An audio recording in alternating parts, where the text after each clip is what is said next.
on Real Talk with Denver7 and CPR News. Finding affordable pathways after high school. For many students in Colorado, a traditional four-year degree isn't financially feasible. Community colleges are the launch pad. We're preparing you for a meaningful career, a meaningful skill. Today, we look at the role of community colleges and technical schools in bridging the gap to careers. So I graduated high school with a 1.6 GPA. I was able to go to CCD and graduate as a distinguished student in valedictorian, and it's been uphill ever since. We hear personal stories on how these pathways are changing lives and creating new opportunities. Welcome to Real Talk with Denver7 and CPR News. I'm Denver7's Micah Smith. Colorado Public Radio's Nathan Fernando Frescas is out this week. Each week, in a partnership between Denver7 and CPR, we have a real talk about issues impacting underrepresented people across Colorado and amplifying voices you may not always hear. As the cost of college continues to rise, many students are straying away from the traditional four-year route. Right now in Colorado, about half of high school students are deciding not to go to college at all. That's about 10% lower than the national average. And much of that is due to affordability and accessibility.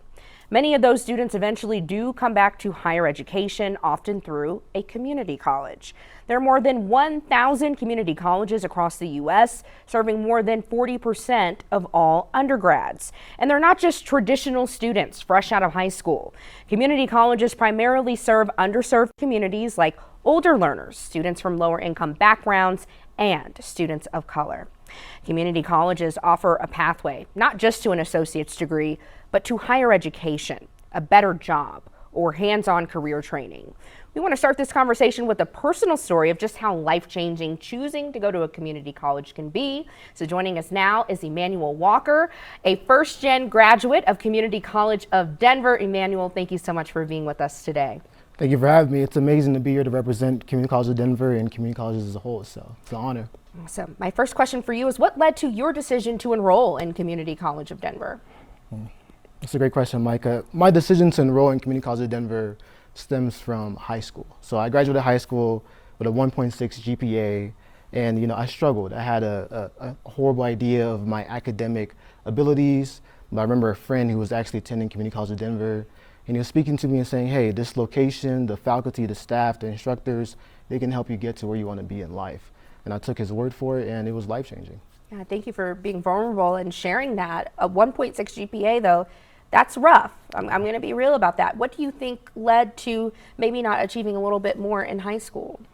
I think it stems from, immigrating to this country as a refugee from West Africa. My family came here fleeing a war, and that just has a lot of doubt and issues that arise throughout the pursuit of education. But it all turned around. I was able to go to CCD and graduate as a distinguished student and valedictorian, and it's been uphill ever since. That is amazing. You didn't let it discourage you. Well, as a first-generation college student, what were your priorities going into college? I feel like as first-generation students, we try to oscillate between taking care of the family and focusing on studies, but my main priority was, how can I get the highest-paying job so I can be in a position to take care of my family when I graduate? You were ready to go. Ready to go. Did you face some barriers, though? Absolutely, facing barriers of how to study, how to look at my coursework, how to review what I'm looking at, and how to build those self-advocacy skills. I feel like a lot of first-generation students being in a new environment, it's hard for us to know what to ask for and know what to look for to be the students that we know we can be. So as you're advocating for yourself, really looking for those tools, did CCD support you through your academic journey? Did they provide you some tools and resources?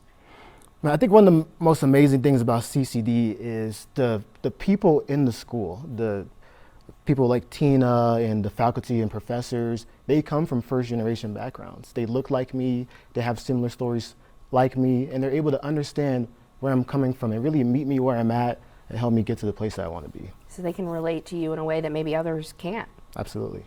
You graduated a few years ago now. What have you been doing since, and how has CCD helped shape your future? It's a loaded question. I feel like I've been doing a lot of things, but CCD, graduating with my associates in computer information systems, especially in this tech climate, I was able to get a job right out of CCD. I was interning at a software company downtown, and then it just went on up and up from there. From that company, I went to Lockheed Martin Space, and I've gotten to do all types of amazing things in the tech sector because of my experience with Community College of Denver. That has to feel so good. It does, ma'am. Good to hear. What is your advice to people contemplating enrolling in a community college? That's a great question. If you're contemplating enrolling in a community college, I kind of want to share what I believe community colleges focus on. I call it the 3 E's, and people at CCD know this. Community colleges, they help establish economic empowerment, empathy, and equity for all students. Right? You come into a world where you can learn the skills necessary to make a lot of money and also learn financial readiness skills to take care of yourself throughout school. And then you have instructors and faculty and staff who've been in your position who can relate to you. And then lastly, they have equitable initiatives and policies to ensure that you can afford school and ensure that you can graduate on time and have every possible opportunity to do what you want to do. That is solid advice. And for that high school student who thinks, I don't have the GPA, I don't know if I can succeed, I don't even know how to begin to study for a college course, what would you say to them? I would say start at a community college. It's the manifestation and true definition of a fresh start. You know, everyone comes from all walks of life, old, young, trying to start over in education. I promise you, you'll meet someone who's been where you're at and it can help you get there. Community college is for everyone. It's for everyone. All right, Emmanuel Walker, thank you so much for joining us for this Real Talk. Well, thank you for having me. And coming up, reimagining higher education. We'll hear from Community College of Denver on how they're working to remove barriers for other students like Emmanuel. This is Real Talk with Denver7 and CPR News.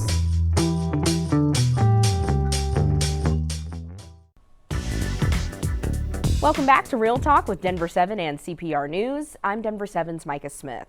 When we talk about higher education, the conversation often centers on what's out of reach. So rising tuition, debilitating student debt, and the pressure to pick a major that pays off.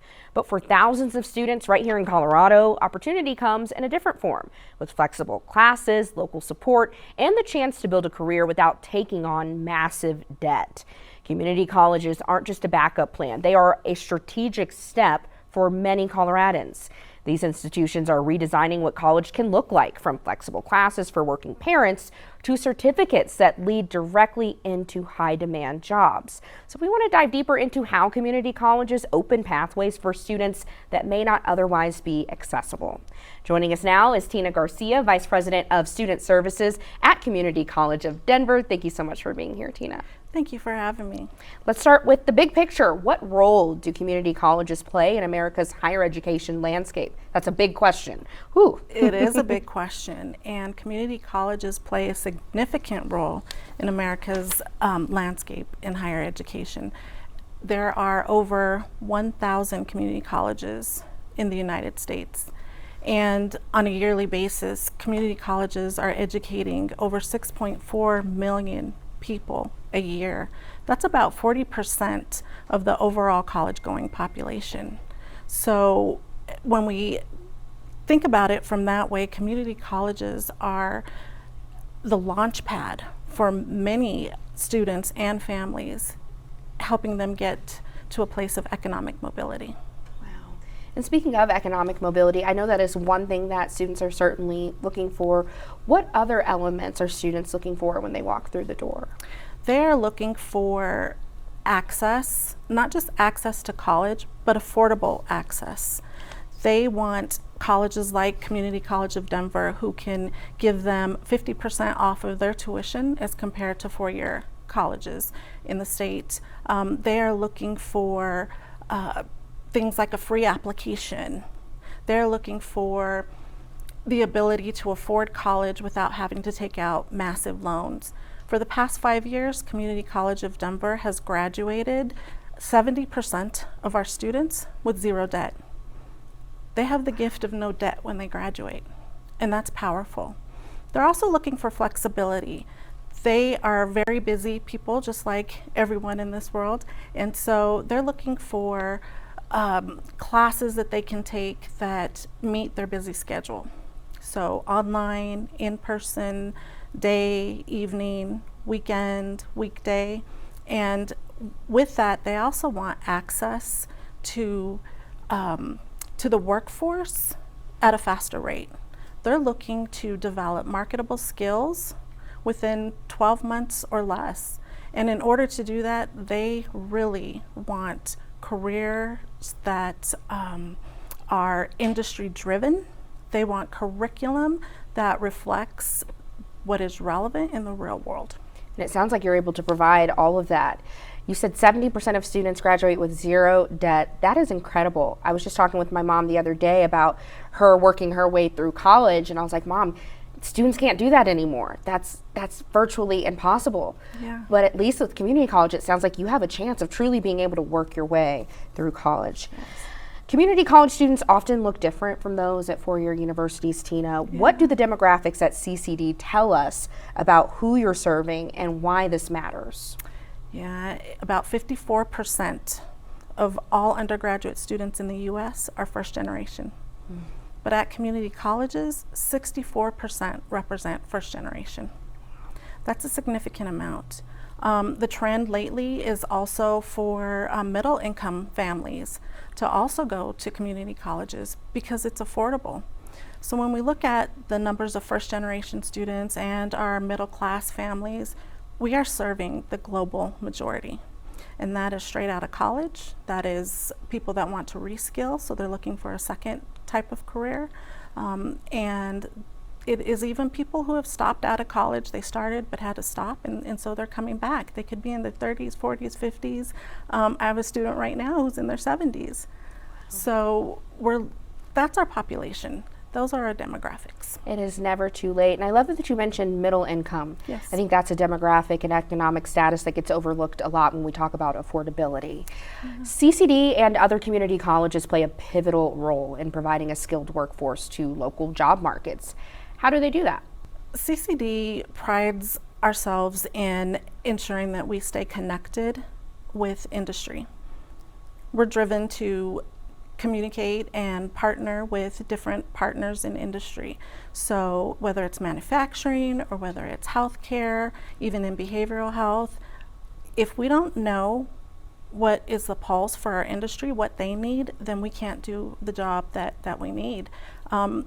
There is a projection that by 2031, 73% of the jobs will require some form of education or training. So in order to be at the pulse end of that, we have to know what industry wants, and we have to be able to give it to them. Yeah, that's exactly right. We talked about affordability of community colleges, but what financial support exists for students who might still feel this is out of reach? Yeah, Community College of Denver, we pride ourselves also in serving students from a holistic manner. So we don't just enroll and do your education. If a student needs help with financial aid, how to fill out the application, how to look for scholarships, then we have staff that'll do that. At CCD, no one is by themselves in this educational journey. You will find your person, and we will help you get across the finish line. A lot of our staff and faculty are also first generation. I'm a first generation high school graduate and college graduate. So understanding what that journey is like and having lived it helps create the processes and the services that will help our students. So we have food pantries, we have tutoring, we have study groups, we have different support programs. We encourage all of our students to join student clubs because engagement and belonging is important. I love hearing about all of the resources that you have as a school. Emmanuel, who we heard from earlier, mentioned your name about being a first generation college student. How does that translate into your interactions with students on a day-to-day basis? Yeah, when I hear Emmanuel's story, two words always come to mind. The first word is validate, and the second word is value. His story validates the value of higher education and how it can change someone's life. Like, we are honored to bear witness to Emmanuel's transformation, and there are many students just like Emmanuel that have transformational experiences, all because they chose to use Community College of Denver as their launch pad for social capital and growth and economic mobility. Tina Garcia with Community College of Denver, thank you so much for joining us for this Real Talk. Thank you. And while community colleges are helping students access opportunity, they're not the only option. Up next, we're talking to one local technical college that's training students for real-world careers in a fraction of the time of a traditional four-year school. This is Real Talk with Denver7 and CPR News.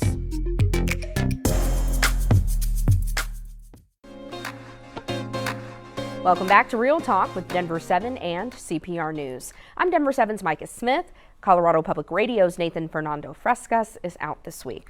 Throughout this episode, we've looked at how community colleges are opening doors to affordable education and career training, but they're not the only ones. Across Colorado, technical colleges and trade schools are also creating fast, focused pathways into the workforce, often in less time and with less debt than traditional college routes. These schools offer hands-on training in everything from healthcare to skilled trades to hospitality, and they partner directly with employers to get students into jobs right away. So joining us now is Randy Johnson, the Executive Director of Emily Griffith Technical College. Randy, thank you so much for being here today. Thank you for having me. Can you start by telling us what Emily Griffith Technical College is and all about who your students typically are? First of all, Emily Griffith has over 1 million alumni since our founding 109 years ago now. And our focus has been the same since the day we opened the doors, and that we focus on preparing individuals for workforce. And so everything that we do, the way we're accredited, the way we function, is the same as it was in 1916. We're preparing you for a meaningful career, a meaningful skill. There's many aspects to Emily Griffith that we're very proud of as well. When we speak about over 1 million alumni, there's many parts of us, and all of those parts, everything from the work we do with language programming for immigrants and refugees, a historic part of us, to upskilling training, continuing education, all of those for us all bend back into the same. We're preparing you for opportunities in the workforce, and we're very proud. And so I would add one thing in this, in the opportunity to be here, is that even as we look at the beautiful set, this beautiful building, I would challenge you that there was an Emily Griffith graduate that had a hand in building this place. As we look at the beautiful photo of Denver, you don't walk down the streets of Denver and shout without somebody who hears you, who went to Emily Griffith, knew somebody who went to Emily Griffith. So the truth that it was founded on by Emily is that an opportunity for all who wish to learn. We see that holding as bright and as true as ever right now. And you see that in national trends with technical college. Yeah. Well, Randy, I will take that challenge straight to our general manager once we wrap up this taping, but I do hear you on that, and I think it's wonderful to know that so many of your students are learning so many valuable skills. For students who aren't looking for a traditional college path, what makes Emily Griffith such a good fit? Yeah, you know, one thing with the technical college in particular is it's intentional. We're partners, we're part of higher education. We're the first step in that continuum of higher education. But what we are different is that we don't offer electives, we don't offer exploratories, we don't even follow a traditional semester or structure that you would find in an academic year. What is different with us is that when you come to school with us, you're going straight in preparation for the career that you're studying, and you're doing that with industry experts. And so it's expedited in the sense of every single day is about what you're going to be learning to be an expert in the field on your own. You mentioned Emily Griffith has been around for over a century. How do you keep your programs aligned with what the workforce needs now, today? Yeah, you know what, that's really a great question, and it's something that is really important for people to understand. There's really two parts to that. One, we always stay relevant through the way that we're accredited as a higher ed institution. We have a national accrediting body, Council on Occupational Education, and working with our accrediting body, we can't offer a program unless it has relevancy to the local economy. So if we're offering a program, if we're offering you an opportunity, there's a job that's open in that field. The second part of that is for a technical college is that we are required to have institutional advisories, and those institutional advisories they're comprised of industry experts, the local employers, and they are specific to the different trades or high tech or healthcare.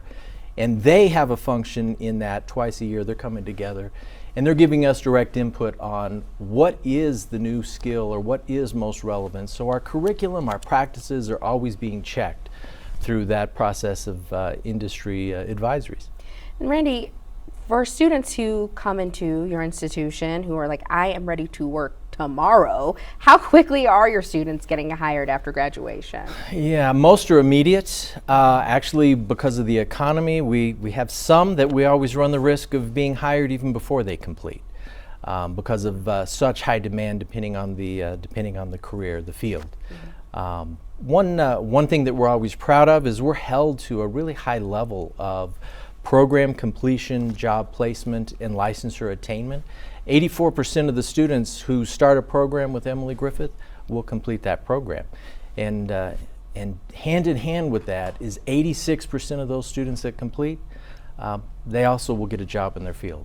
Wow. So we have just incredible success with that whole process of we train you, we get you out there. That is good to hear. What do you wish more people understood about technical education, especially those who may still think of it as a lesser option than a 4-year degree? Yeah, I'm glad you asked that. First of all, there is no lesser option to it. It's our function, again, as I say, is in the whole continuum of higher ed. We're that first step, and for most folks, we're the most important step because you grounded yourself in what is it you want to do, what your purpose was. And when you ask that question, that is a common question of that notion of, oh, so is technical college something less? We've got to get rid of that. There's actually a whole false notion that we've built, not just locally but nationally, on this idea that it's either college or career. And one thing that you'll see with Emily Griffith and our graduates is it's all the same. There is no choosing college or career because you're earning college credit. As many know, we actually were approved, went through a legislative process. We'll be offering associate's degrees now for registered apprentices. And so it's important that people understand that technical college is a very, very viable path. And it gets you to where you want to go, and it leaves you with options in making future decisions. If you want to stop with that credential, if you want to stop and be successful in the career you have, that's wonderful. It's your choice. If you want to go on and you say, yeah, I think I want the bachelor's degree, I want to go further, you've got that option as well. It's great to know that there are real options out there. Randy Johnson with Emily Griffith Technical College, thank you so much for joining us for this Real Talk. Oh, thank you. And that is this week's episode of Real Talk with Denver7 and CPR News. Every week we have a Real Talk on issues that impact Coloradans who are often overlooked.